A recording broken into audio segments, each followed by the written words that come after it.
And there it is. The 49ers are going to the Super Bowl.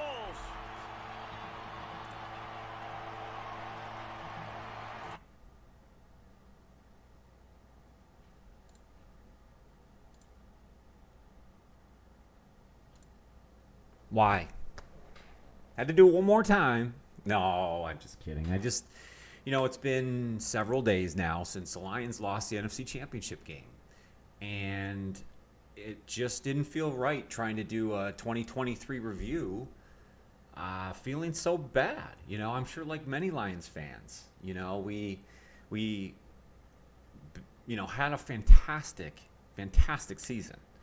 But you got to the NFC Championship game, and hopefully you didn't get yourself worked up too much, and you set yourself some good expectations. But when you build a 24-7 lead, and then that's the end result, man, is it tough. My gosh, is it tough. But it's been several days. We've gotten some good news over the past week, and my spirits are up. A lot of Lions fans' spirits are up, so I felt this was the best time to do a 2023 Detroit Lions season review. So we're trying a different format today. I'm actually on camera, and we're going to go through this together. I think it's going to be fun. What we're going to do today is we're going to go kind of a game-by-game review, the 2023 Detroit Lions season. It was historic, 12-5, maybe the best season of certainly my adult life. It may be the best season in Lions history. I mean, they've never won a Super Bowl, the organization, we know that. NFL Championship back in, 1957. So the last NFC Central title was 1991. Last playoff win, 1991-92.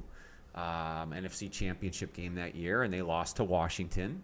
So it's been a long time. It's been many, many years. And this was a historic season for the Lions. So let's go through it in detail. We'll go game by game. We'll take a look at some statistics. We'll focus more on the important games, some of the big deal games here throughout the year. And, we'll also kind of look towards the future as we're going through these games. What are the holes that we need to fill? What are the things that we need to clean up or get better with next season? We're also, at the end of the video, going to go through our offensive, defensive MVPs, our Rookie of the Year, and the overall MVP for the Detroit Lions for the 2023 season. Like I said, it was a fantastic year for Lions fans, for the organization. Dan Campbell, Brad Holmes, they've built this culture of grit, and it showed through the entire year. So let's go through it in detail. Let's go game to game. We'll skip over the preseason, obviously. The Lions entered the year pretty healthy, to be honest with you. Jamison Williams, unfortunately, did suffer a minor injury, so he did have to sit out for a while. But more than that, there was a suspension given to him because of some social media presence. So he was forced out for the first 4 weeks of the year. He also sustained an injury, so he really didn't play that first quarter of the season. But other than that, we were relatively healthy. And as we know, we opened up week 1 with the defending Super Bowl champions, the Kansas City Chiefs. So let's get into it. Let's take a look at the schedule.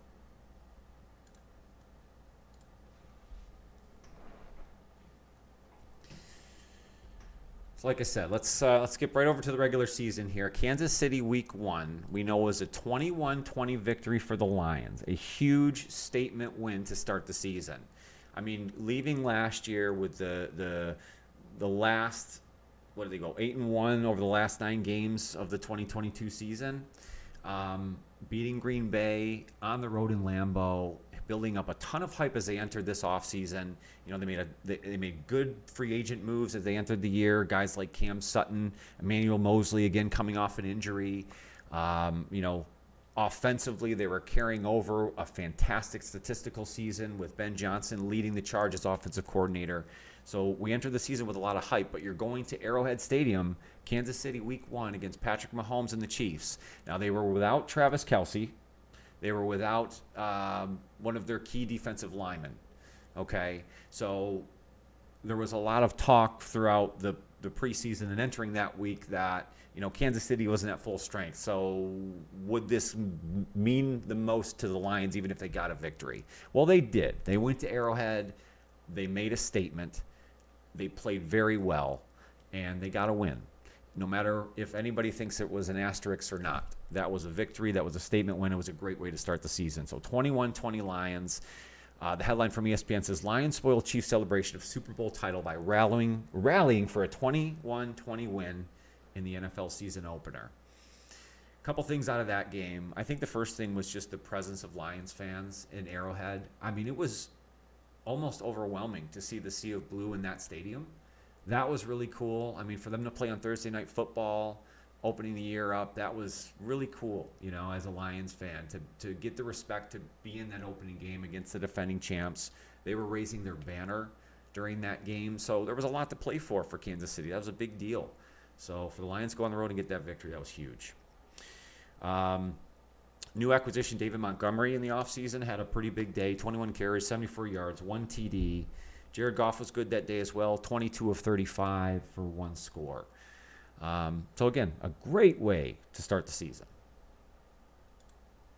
Week 2 versus Seattle at home. So with all the momentum that we built up in Kansas City, it was basically crushed with a loss in Week 2 to Seattle. Another shootout with Seattle, where it's just a team that seems to have the Lions' number. Over the past few seasons, they've really given the Lions some grief. And this was another game where it happened again. Now, this was an OT game, again, heavy on the offense towards the end of the game, but the Lions just could not pull it out. They had some chances towards the end of the game, if I remember correctly, in the fourth quarter. Maybe some decision-making issues with Dan Campbell was brought up that game. And Geno Smith played very well. This also started to show some of the Lions' deficiencies on defense. I think Geno Smith really carved them up as far as not only his passing game, but just using his legs and his athleticism to beat them up. And that's been a bugaboo for the Lions for many, many years. So some concerns on defense coming out of this loss here to Seattle. The ESPN headline, Geno Smith's second TD pass to Tyler Lockett lifts the Seahawks to a 37-31 OT win over the Lions. Jared Goff, 28-35, 323 for his yardage for 3 scores. David Montgomery, again, decent day, 16 carries, 67 yards. And Amon-Ra St. Brown, and we'll talk about him more as we get into the season. There's a first 100-yard game for him off of 6 receptions there. And he just kicked off the year real hot. Had this touchdown score in Kansas City, which we didn't say before, but it just follows it up with a big yardage day here. So, again, we'll talk about him more and more as we get into these games. So they're 1-1 at this point. We're kind of feeling up and down about it. You felt really good coming out of Kansas City, but you have a loss to Seattle. They pick up at home against Atlanta. They get a 20-6 victory over the Falcons. This was Bijan Robinson versus Jahmyr Gibbs. That's what kind of first pops to mind there. And at that point of the year, Jahmyr Gibbs hadn't established himself as this real second-level rookie, really, again, just establishing himself as a premier rookie running back. Wasn't there yet, so we're kind of comparing the two at that time. ESPN headline, Jared Goff throws and runs for TDs. Remember, he did scramble for one in that game, helping the Lions bounce back with a 20-6 win over the Falcons. Jared Goff, again, good day, 243 yards, 22 of 33 with a score and a pick. Gibbs actually played well and I think outplayed Bijan in this game. 17 carries for 80 yards. Bijan only had 10 carries for 33 yards. It really wasn't a huge factor. This game, I think, started to show the Lions' run defense being kind of a strength there. I know we talked about how after the Seattle loss, it showed a little bit of that lack of athleticism maybe up front in defending an athletic quarterback. Well, this was starting to show where this run defense was kind of a thing. So they do carry that throughout the season, and we may touch on that more as we go. At that point, they are 2-1 as they go into Green Bay on a Thursday night. They get a win there in Lambeau. Pretty impressive win, 34-20 over the Packers. Another situation where I think, there was just a sea of Lions fans in Lambeau. You could notice it. You could hear it, with a bunch of chants of, let's go Lions and Jared Goff and all this other stuff. I mean, you really see Lions fans' presence in building this kind of wave of Lions love throughout the country this year as they continued to win. This was another big game for them, another Lambeau win, which was so hard to come by in years past, but now it's starting to become routine, so really good to see. Jordan Love hadn't really established himself, or let's say maybe found himself at this time. So taking advantage of a Packers team that was a little bit underwhelming, I would say, at this point of the season. David Montgomery, a huge day against the Packers. 32 carries, 121 yards, and 3 scores. So definitely a big day for him. That would bring the Lions to 3-1 as they come back home for Carolina. Struggling Carolina team at this point. They were just bad all year long, let's be honest. A 42-24 win for the Lions there. This one really kind of kicked off, I think, getting their pass rush in the mix a little bit. And again, you're taking advantage of a Carolina team that wasn't great up front, but it was nice to kind of see, the defense get involved a little bit here. Offense obviously was hitting all cylinders at this point. Jared Goff, 20 of 28 for 236 and 3 scores. Big day for him. Another big day for David Montgomery as well. He had 19 carries, 109 yards. The headline here was Jared Goff throws 3 TD passes, runs for a score. Another one. Unbelievable. NFC North leading Lions beat winless Panthers 42-24. Lions are really rolling at this point. They are now 4-1 and starting to feel like, okay, all the hype from last year entering the season is starting to get real. Some of the rookies are really starting to show themselves now at this point. Sam Laporta was starting to really get some momentum behind him as far as being reliable, athletic, run after the catch type of tight end. So you're starting to see some good things. I think Jack Campbell on the other side, Brian Branch as well, really starting to establish themselves. We didn't mention the pick 6 that Brian Branch had in week 1 against the Chiefs. That was a big play, helped them get that win there. And he continued with some good games up front during the first half of the season. So they go to Tampa Bay, which at the time we didn't realize what an important matchup this truly was, right? Because this was a preview of the divisional round playoff matchup. This is another win for the Lions. They're going on the road again, 20-6, a little bit closer than the final score actually indicated here. Finally get something out of Jameson Williams. He's back. They get a deep ball bomb from him. They got a really cool play to Amon-Ra with a touchdown there where Craig Reynolds lays this amazing block. Definitely go check out that highlight if you haven't seen it. Really cool play. Again, the Lions just rolling at this point. They moved to 5-1 at this time, 3-0 in their division.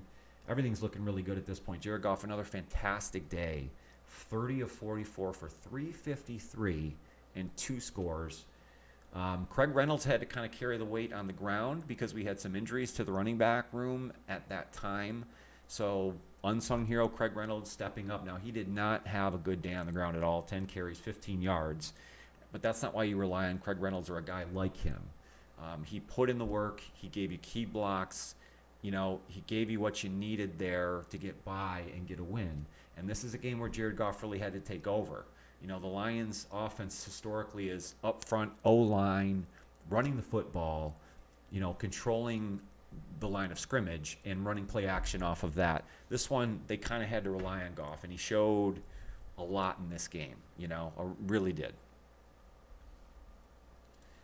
So as the Lions roll, they now go to Baltimore. And we don't have to spend a ton of time on this game. This one was a humbling experience, I'm sure, for everybody, for the team, the organization, Lions fans in general. I mean, we kind of maybe even started to feel ourselves a little bit during this time because, we're 5-1. We know what our pitfalls are at this point, but we know what our strengths are. The offense was rolling, but we got steamrolled. I mean, not just destroyed in all phases of the game by Baltimore. Lamar Jackson started to look everything of the MVP that he was at that time. Let's not talk about where he was and finished the year, but he really gave us a runaround. I mean, we couldn't figure out how to stop that offense. That defense was all over us with pressure on Goff. I mean, they showed the formula how to beat the Lions. It would have been really interesting to see these two teams match up in a Super Bowl if that actually did happen and how the Lions would have adjusted to try and win. Obviously, we will not know what that outcome would have been, and the Ravens didn't win anyways and get to the Super Bowl. But the Lions really got beat up in this game. Lamar Jackson, 21 of 27 for 357 and 3 scores. Gus Edwards, 14 for 64 yards and a score. Jahmyr Gibbs, who had to carry the load with a still injured Montgomery at this time, 11 carries, 68 yards and a score. Amon-Ra St. Brown, let's not skip this, continuing to have days every single week. 13 receptions for 102 yards. So as much as we got steamrolled, some decent things to come out of it. But they had to answer some questions. This was a game where I think leaving it, national media, a lot of people that were starting to love the Lions, peeled back on that and felt like maybe this was a mirage a little bit. Maybe the Lions weren't the team that they showed to be to this time, and they really had to respond. The nice thing was, coming out of that loss to Baltimore, they had a long layover and then played a Monday night game at home against Vegas. At that time, Las Vegas was really struggling. Lions entered the game at 6-2. The Raiders were 3-5. Lions end up with the victory here, 26-14. Great crowd at home for Monday Night Football, and starting to see that Ford Field crowd come into play and establish themselves as a real tough pit to play in. So Lions get a win there on Monday night, which is always uplifting. The headline there, Lions lean on Jahmyr Gibbs' legs. Jared Goff's arm in a 26-14 win over offensively challenged Raiders. That was an understatement that day. Jahmyr Gibbs, again, having to carry the load with no David Montgomery. He really missed a good segment of that second quarter of the season, let's say. And Jahmyr got some carries and started to build momentum. And this is where you started to see his athleticism and those comparisons to Alvin Kamara start to come out. He had 26 carries that day for 152 yards and a score.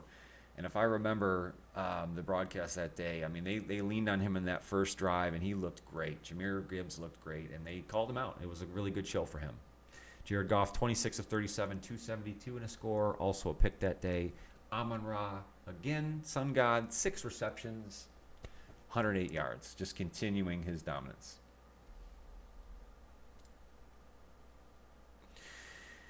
This brings us to the bye week. Let's kind of take a breath here and just kind of realize where we're at with everything. They're now, at this point, they've beaten the Chiefs, lost the Seahawks, win, loss, win, and they're entering their bye. At the bye week, I remember feeling kind of uneasy. I think a lot of Lions fans did, because the Raiders win didn't just cure everything coming out of the Baltimore loss. It really didn't. So I think, the bye week came at the right time. David Montgomery had sat some games out. They needed to get some guys healthy and then kind of assess where they were at as they entered the second part of the season. I think they've at least established themselves record-wise that they're in the mix. Not only in the mix, but, in the mix for playoffs, in the mix as one of the playoff contenders. Let's put it that way at this time. But certainly not in the mix as a Super Bowl contender. A lot left to prove. So let's jump into the second half of the season.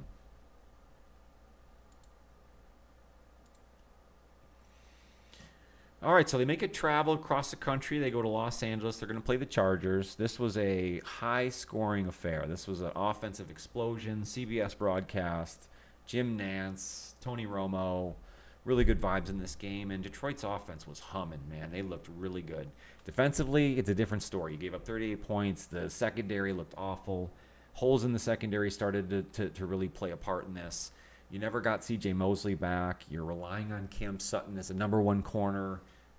Over the course of the season that didn't really work out. The pressure up front still wasn't getting there.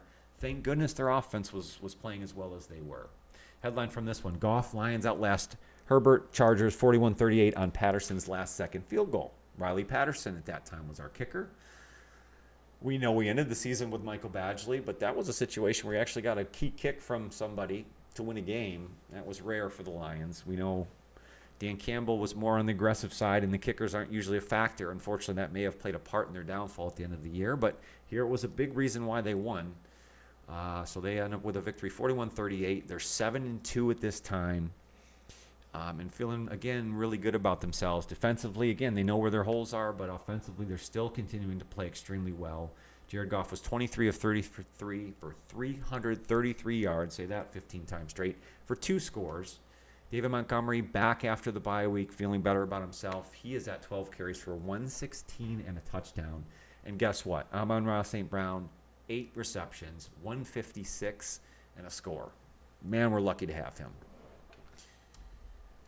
Following week, we move on to Chicago. We come home for Chicago. Hopefully a get-well game, coming off that poor defensive performance against the Chargers, but that's not the way this game went. Chicago really controlled the game for the first 3.5 quarters. If you remember, the Lions had to make a miraculous comeback in the last 7 minutes or so, down 14 points. It might even be less time than that to win this game. And they did.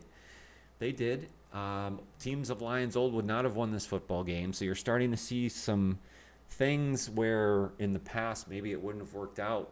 They're getting the right bounces. They're doing the things necessary to overcome, and that was certainly the case here. The headline from this one, NFC North leading Lions rally from a 12-point deficit late to beat the Bears 31-26 on Montgomery's TD run. Jared Goff, 23 of 35, 236, 2 TDs, but he had 3 interceptions. This is a time of the year where Jared Goff kind of took a step back, let's say a half step back. And that may be due to some other outside factors, but he hadn't really looked this way all year. He looked very good, almost MVP-worthy good.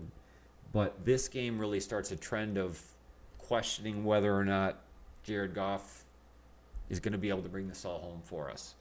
And we'll have a session or a video down the road where we really focus on Jared Goff and talk about him in detail.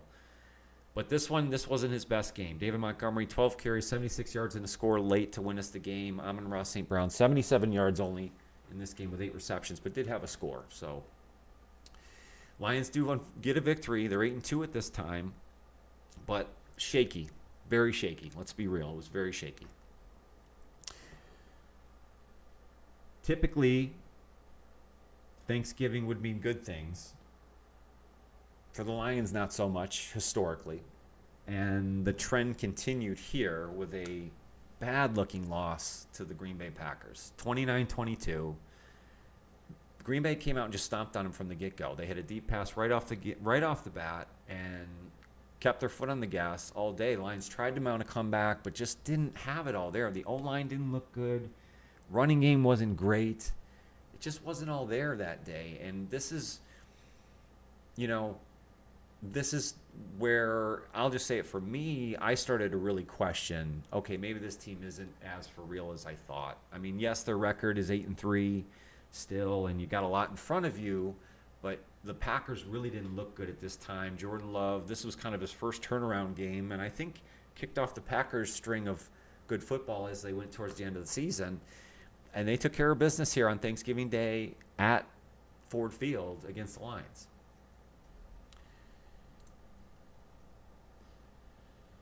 Lions then traveled to New Orleans.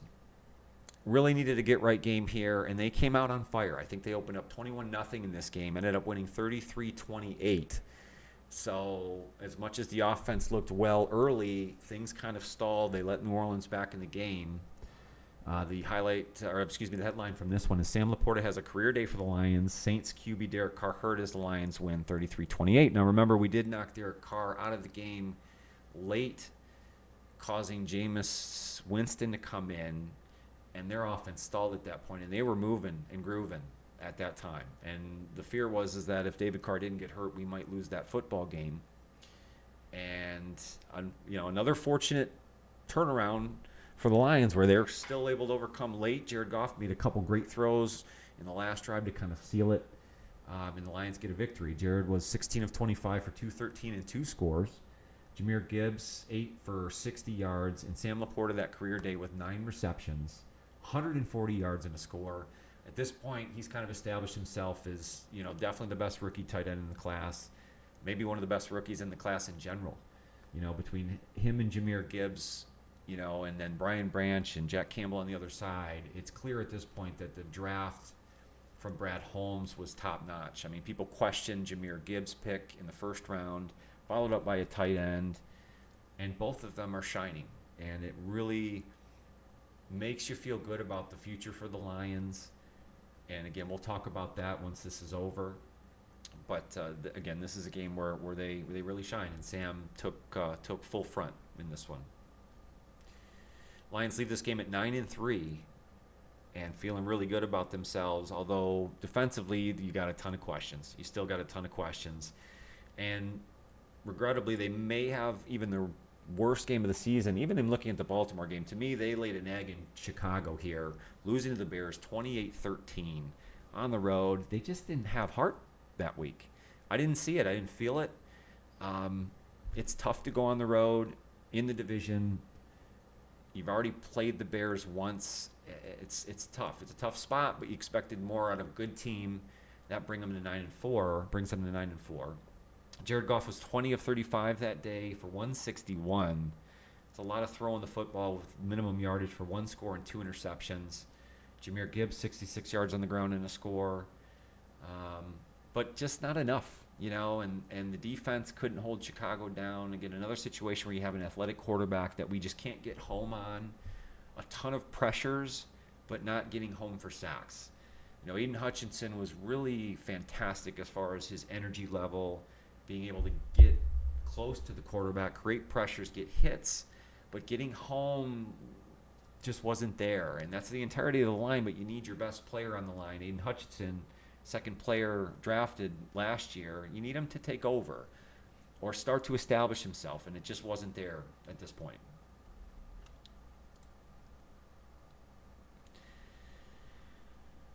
They then kind of have a get-right game against Denver, the Denver Broncos. This was a fun game. This was another primetime game in Ford Field. Crowd was super hyped. They needed a win really badly, and they came out and they really played well. This is a 42-17 victory against Russell Wilson and the Denver Broncos. This was kind of, Denver had played pretty good football for the previous few weeks to this point, but I think this was the turning downfall for them. I mean, they had an incident on the sideline between Russell Wilson and the head coach, and the Lions just looked real good. Again, the offense humming. Headline from this one: Jared Goff throws 5 TD passes as the NFC North leading Lions bounce back and beat the Broncos 42-17. 24 of 34, 278, 5 scores.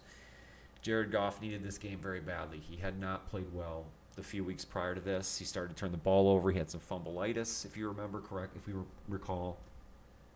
And this was kind of the get-right game and something that started to now propel them towards the end of the season and as we'll see into the playoffs. Amon-Ra St. Brown, another good game, 7 receptions, 112 yards, and a score. Lions are at 10-4 now. 10-4, and they are heading to Minnesota with an opportunity to win their first NFC Championship since 1991. It's something that I think Lions fans dreamed about. The whole moniker of same old Lions has always been a thing. And for a lot of fans that I've heard from and talked to, winning a division championship would kill that. I think it was already dead. I think it's been dead since Dan Campbell and Brad Holmes has been here. But this was the game that would signify to a lot of folks, maybe nationally, that the Lions are here. The Lions have arrived. They're actually doing something. Things have changed. The culture is working. So they go to Minnesota, and it was an up-and-down game, a nerve-wracking game, but they did pull it out. They got an interception at the very end. Ife Melifonwu gets the interception to seal it. Lions win 30-24, move to 11-4, and win their first NFC division title in 30-some years. It was amazing. It was a great moment. I was so excited watching the game. I was home with my wife, and again, I like to watch the games alone just because when there's people around me, I get all worked up. I don't want to affect anybody else's experience, but, I'm able to enjoy it that way. And if he picked that ball off, man, it was fantastic. And that's, just to mention Ife, that's where he really started to establish himself. Aaron Glenn and the defense started to change a little bit of their philosophy and blitzing and using their athletic safeties and secondary as part of their blitz packages. So a guy like Ife Melifonwu started to shine. And at the end of the game there, he made the key play to seal it. And it was really cool to see. Jared Goff was 30 of 40 for 257 in the score. Jahmyr Gibbs, 15 carries for 80 yards and 2 scores. So again, continuing his great rookie year. Amon-Ra guess what? Another 100-yard day with 12 receptions, 106 and a score, and just a fantastic time to be a Lions fan. I mean, you really started to feel, okay, we've turned the corner now. The bad part of the year, the downside, was over, and although there were some bad weeks, they came out of it and didn't lose a ton of games, kept themselves at the head of the division, and put themselves in a spot where they could control their own destiny. And now they have 2 weeks still ahead to figure out what the seeding is going to look like. They've clinched the division. Now can they clinch that number 1 seed? We know the next game, right? A very famous now game of the 2023 season. Lions go to Dallas, another primetime game. Okay. Huge seeding game. Let's stop that. And, you know, I was nervous but confident. We had the division under our belt. Felt like it was gravy, but you wanted to, again, prove yourself. You wanted to make sure, and I'm sure the Lions and the organization wanted to feel like they could go to a playoff contender and get a win or look competitive, so that when the playoff time did come, they had the experience and they felt like they could go get a win if they had to. And most people would say that they did go get a win, but the officials in the NFL would tell you otherwise. Now, let's not get in and go into the weeds of that. There's plenty of content out there where you can dissect that up and down. The bottom line is the Lions put themselves in a position where they should have, could have, and probably did win that game, but record would indicate they did not. It's a 2019 loss to the Dallas Cowboys. That was a tough one. That was tough to recover, but at the same time, you did feel like you went into Dallas and competed. So you had to, look at the positive and move forward, and that's what the team did. To Dan Campbell's credit and the organization, they moved forward. They didn't really spend a ton of time complaining. They let the outside be the outside and went ahead and took care of their business as they moved to the end of the season. A couple things coming out of this game, though. The secondary giving up huge yardage to big-time wide receivers. That was a clear deficiency for the Lions in 2023, and that shined heavy in this game. The previous game against Minnesota, I mean, big-time wide receivers just take advantage of us.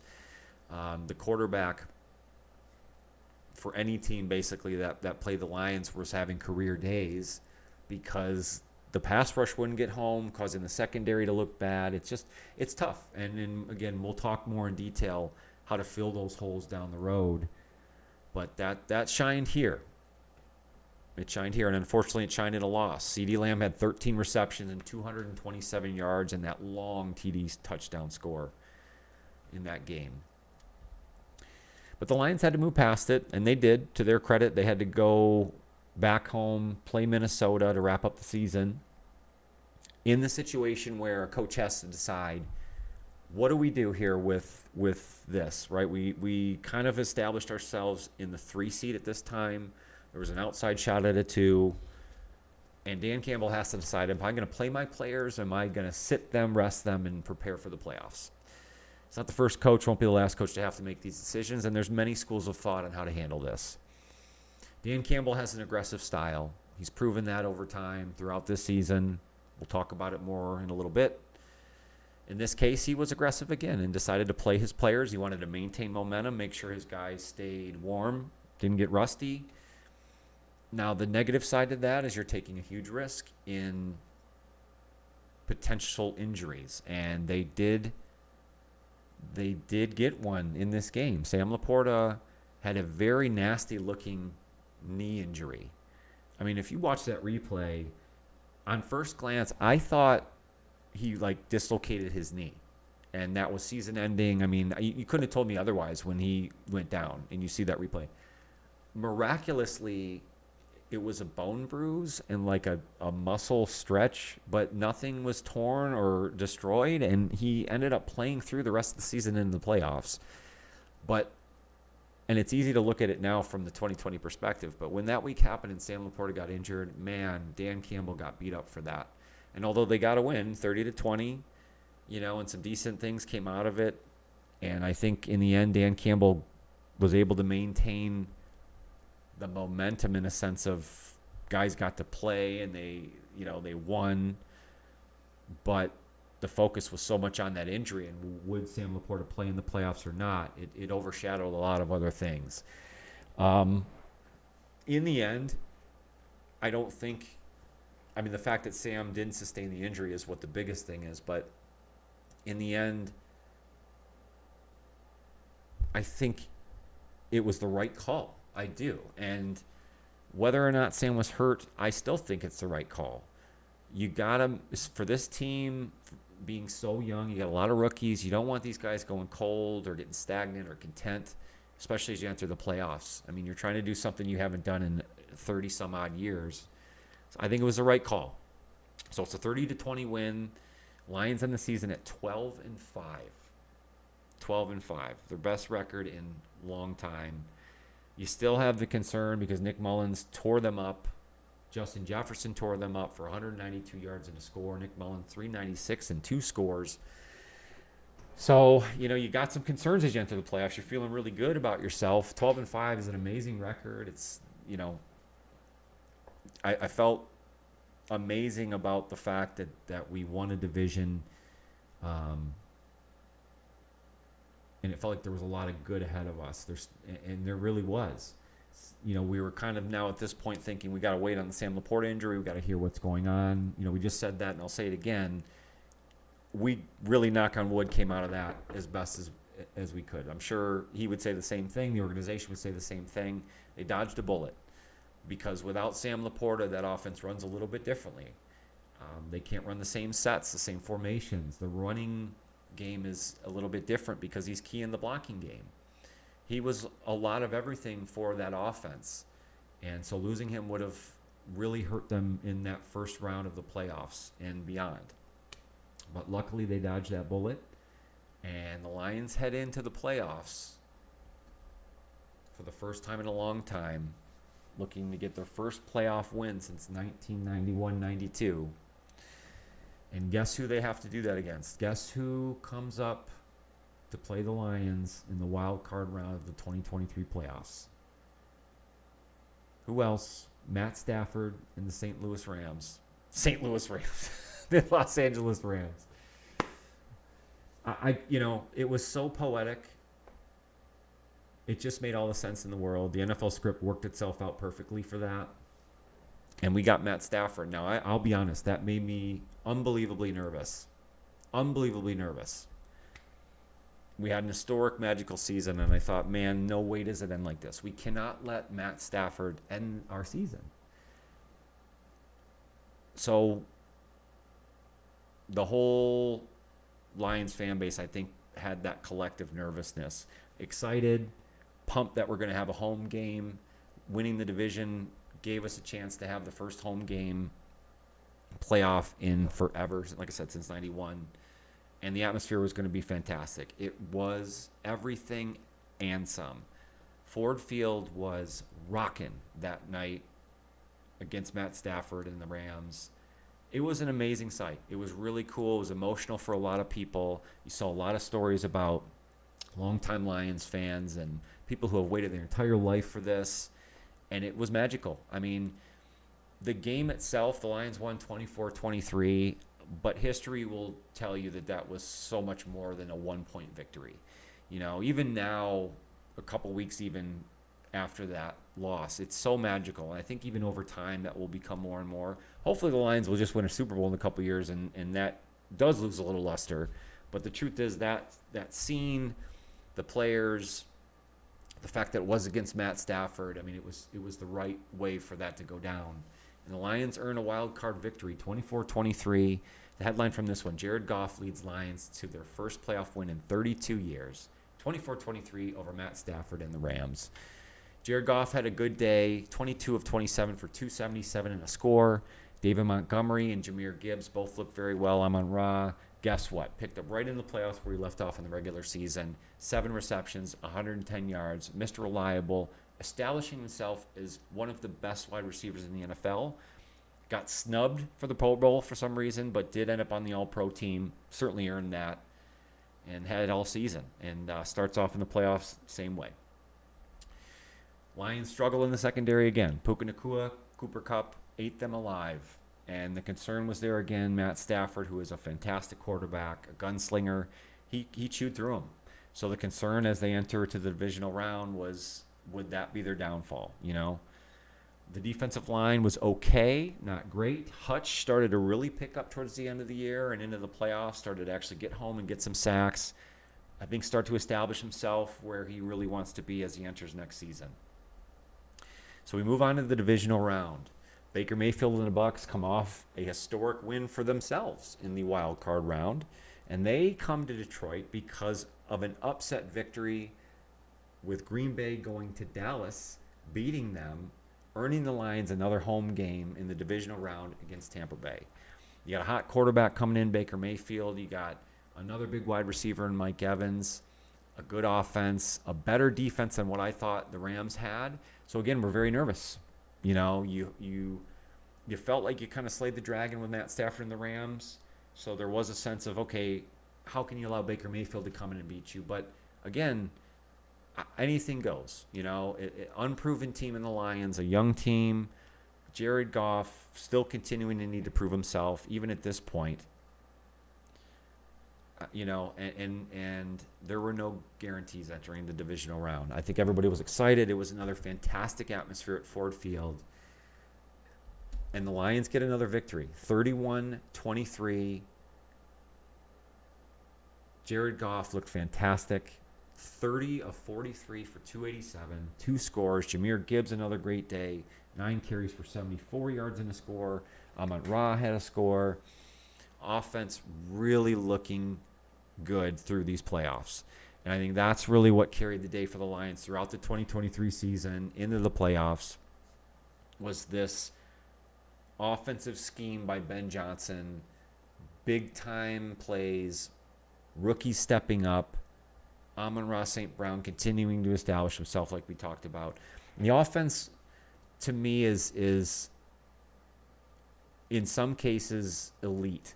And we talked about in the video for the NFC Championship game, they looked that part in the first half as well. I mean, they carried that into it. So let's talk about it. The Lions advance out of this divisional round, 31-23. They get the win. They move on to face the San Francisco 49ers in the NFC Championship game. I have an entire video of why the Lions lost this football game. We know 34-31. Lions went up by 24-7 entering the half. Jared Goff looked really good. Jahmyr Gibbs looked really good in the first half. Jamison Williams on an end around. I mean, things were humming.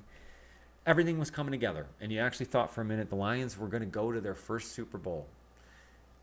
You felt maybe the highest of high as you went into the half there.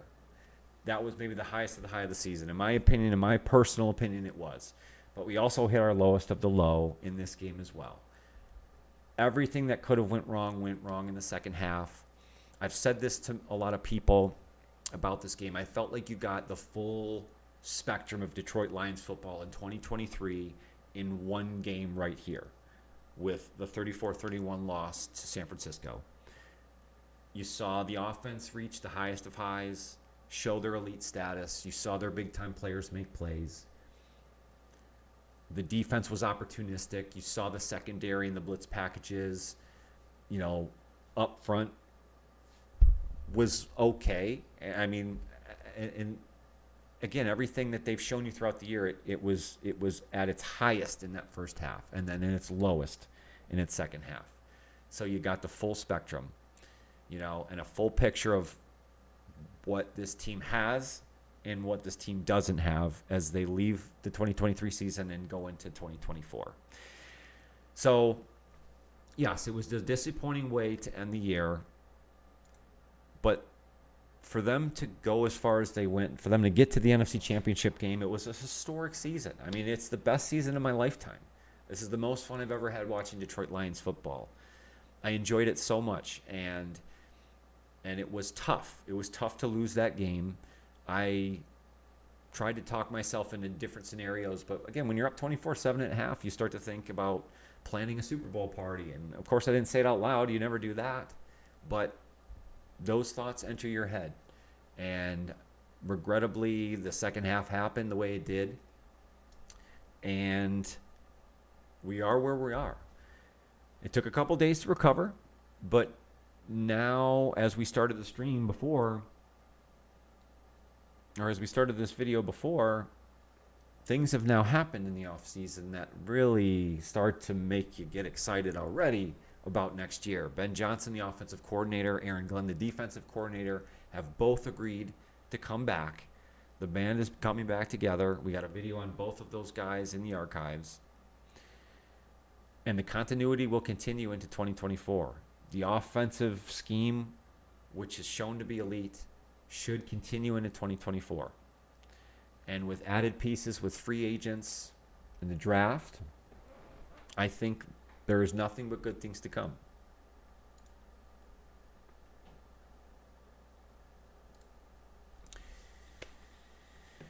So to recap, Lions go 12-5. They get a wild card win. They get a division round win. Maybe the most historic season they've had. You could argue that. The most fun I've had as a Lions fan. Ford Field is a destination. Jared Goff has established himself as one of the better quarterbacks in this league, and certainly as the Lions quarterback of the future. We'll have a video on just him and what they should do to move forward with him. So be on the lookout for that. There's just so much positivity here. Let's talk about some awards for the 2023 season for the Detroit Lions.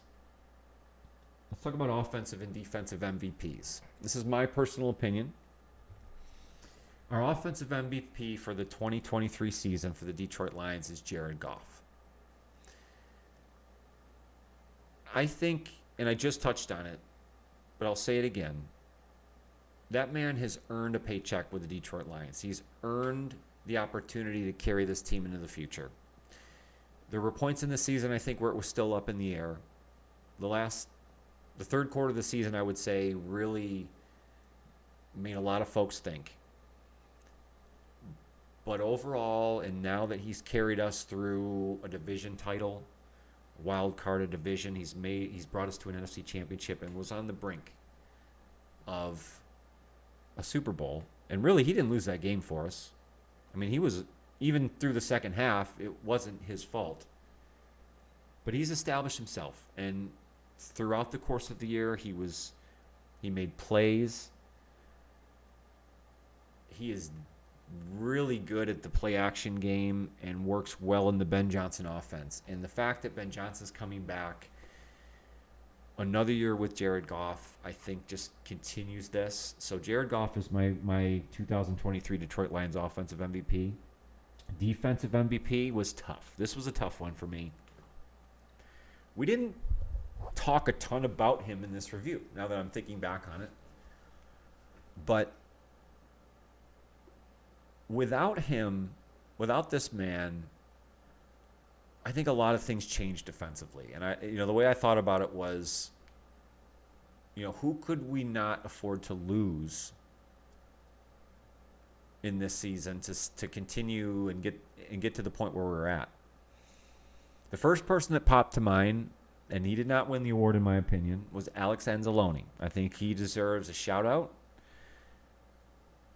Captain of the defense, calls the plays, leads us in tackles. Kind of an unsung hero. And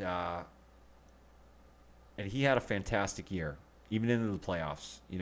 He's not the most athletic linebacker in the world, but he works well in this defense. I think he's moving Jack Campbell along well, showing him the way. So he gets an honorable mention. But my defensive MVP is going to be Aiden Hutchinson. And maybe that's an obvious answer. Maybe some people would go, of course it's Aiden Hutchinson. But it is him. Because everything works off from that man right now, especially in 2023. I would have loved to have seen more sacks. I think the organization would have loved to have seen that, actually have him get home, more tackles for loss, all that stuff. But he's being double teamed on basically every snap. He's still at the top of the list as far as the league's concerned in pressures. His motor is second to none. He is nonstop. He's the kind of guy you want leading your organization. the type of work ethic, everything. And without him, they would be in trouble. So he is my 2023 defensive MVP. Rookie of the Year for the Detroit Lions for 2023. I think you could make mention of several folks. Defensively, Brian Branch and Jack Campbell were really good. Brian Branch especially. I think he's established himself as a really bright young star in this league. He's a playmaker. He's always around the ball. They trust him to rush the quarterback and make plays towards the line of scrimmage. He's tough. He's a dude, Jack Campbell, he started to come along as the season progressed. I think he got better and better and better. More snaps. Had some injuries at linebacker, and I think he stepped in well. And he played pretty good in the playoff game. In a few playoff games. Jahmyr Gibbs. Hard not to give this award to him. He had one of the best rookie seasons in Lions history. He's established himself also as one of the bright young shining stars in this league. And I think the Lions will rely on him heavily next year. His speed, his athleticism, his ability to catch the ball, run the play action. He can run inside, outside. I don't know if he's an every down back at this point. I don't know that he will ever be that. But for the combination of him and Montgomery right now and in this season, 2023, he was really, really good and was almost the winner of my Rookie of the Year. But that actually is going to go to Sam Laporta. And I don't think it's an arguable thing. Sam Laporta was the best rookie tight end in the league. I think you can make an argument. He may have even been the best tight end in the league overall. Blocking, catching, run after catch, what you're able to do with him formationally within the Ben Johnson offense. I mean, he was my second most valuable offensive player. So he's definitely my Rookie of the Year.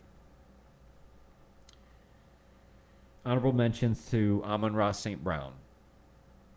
The guy is steady as a rock, available, tough as nails, makes all of the key catches. Again, right in the mix for that MVP offensively, in my opinion, for the Lions. And he's a guy that we're going to have to pay. I think his contract is up next year. But that's a no-brainer. You pay him, you extend him. He is a culture guy. He's a superstar. And he deserves an honorable mention. We talked about all the rookies. The other honorable mention I want to make is to the entire O-line. Because without them, none of this matters. I think everything, like I said with Hutch in the defense, everything offensively stems out from the O-line. Nothing else works without them. Frank Ragnow up front, Jonah Jackson, Graham Glasgow, and maybe more important than anybody else, Penei Sewell. The heart of the offense, the heart of the Lions maybe. They all deserve a shout-out from the O-line. Just fantastic.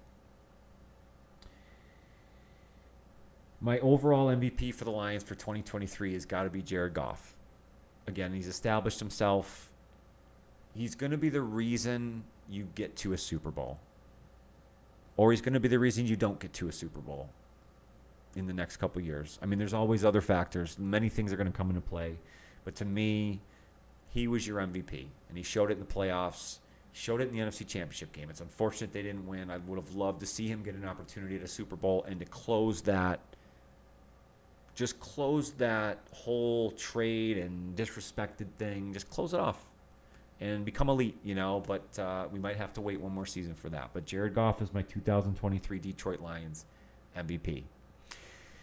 So we'll start to wrap it up there. It was a tough way to end the season with the 49ers. We've mentioned that several times over, but we got a lot of positivity ahead. The 2024 season is bright. Coordinators coming back. The culture is there. The players are there. I expect them to make a ton of moves in free agency. We will have a free agent target video coming up very soon. So be on the lookout for that as well. the draft, they've proven that they can draft better than almost any other organization in the league, and I expect that again this year. Although they'll be drafting late, I think they'll make some moves. I think they'll fill some key pieces. I think defensive line, cornerback defensively is huge. I think vamping up the offensive line is still going to be a big piece to this. We'll talk about that down the road as well. So let's end it there. The 2023 Detroit Lions season was magical. I had so much fun with it. I appreciate that organization. Thank you, Dan Campbell. Thank you, Brett Holmes. Thank you, Lions fans. I hope you guys come back and see me very soon. I hope that we have many more moments far away from the one we opened up with and closer to the one we'll find here. Here comes that pressure. Mayfield in the middle. It's intercepted. It's Derek Barnes.